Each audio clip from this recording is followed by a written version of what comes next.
My name's Hugo Cole, and we're in my workshop. And I started in the jewelry business doing repairs for other stores, and it's evolved. And the evolution really started is, when I found my first hubs. In the travel section of the Washington Post, Providence, Rhode Island was featured as a destination. And we go up there, and of course, I knew that Providence had some importance with jewelry. I just didn't know how much importance at the time.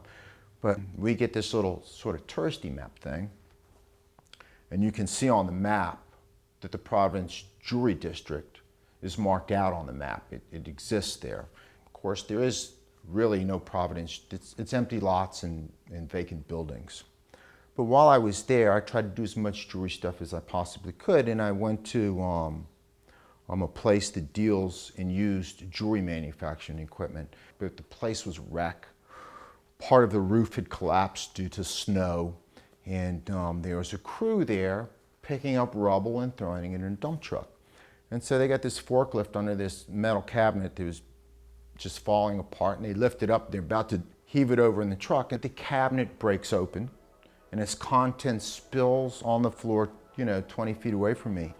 And I walk over there just to see what it was, and they're hubs. And so, the guys pick it up and they heave it all in the truck, and the truck drives off. And I'm going, this can't go to the landfill. And I don't even really know what it is at this point, but I know it's great art. And so I hop in the car, and Chase gets after this truck. When I can pull alongside of it, I'm beeping my horn. I got the window rolled down. I'm yelling at this guy, and I guess he thinks I'm telling him he's got a flat tire or something's wrong, and he pulls over.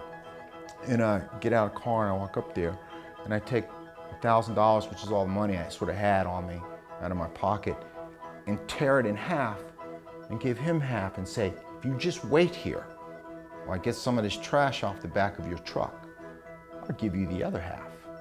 Which he does. I mean, I probably could have done this with $200, but I'm sort of in a panic to get this stuff, and I get it, and I get it back here. And so it was in the research of trying to find what do I have is my path to Peter.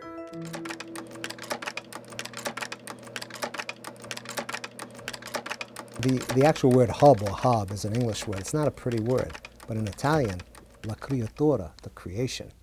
That's a better word. It's the beginning of a piece of jewelry. There's an online retail of jewelry called either Milky Way, I think it's Milky Way Jewelry, the bar. So I walk by her booth and I see this. I said, oh my God, I'm not sure, but this could be my holy grail, meaning I'm going to go back to my archive, and I'm going to sift through thousands of blocks of steel, and I'm going to try and find something, which I did. And I went back to her show, and she took this pin out of the box, and I laid it in the die, and it was the die that made this. It's a remake. It's just, the sterling is, instead of 1935 sterling, it's 2011 sterling, but it's the same die, the same tools, the same ghosts, and out comes the same piece. So you'll be able to look and see. I mean, he's a ring maker.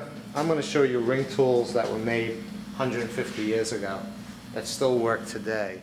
My early years, it was being a Boy Scout and doing leatherwork and woodwork that really started to get me into shapes and motions. My uncle, he was the guy who saw all the things being destroyed in the late 70s and early 80s, and he said, who's ever going to know how to do this? Who's going to make this oval dish? Or, so it was shapes and motions. He says, memorize them, keep them, hold on to them, never let them go. So I was influenced both by the Scouts and by him. And it's 30-some-odd years later, and I think we've captured all that essence. And you might not be a silversmith, you might not be a jeweler, but you'll kind of stare at it and say, what in the hell are they doing with this thing? So I'm curating the sale of all these, because we just don't need them all. One of the things he's done in accumulating this incredible collection is save stuff from being destroyed. He is the impetus to save a part of American history that no one knows about. you know, and he's there holding the ship up, keeping it right before it sinks. And so for him to find Hugo was a wonderful thing. We both love this art form. We both appreciate the great artistic and technical skill it takes to make this stuff. And we're both aggravating, intense, emotional people.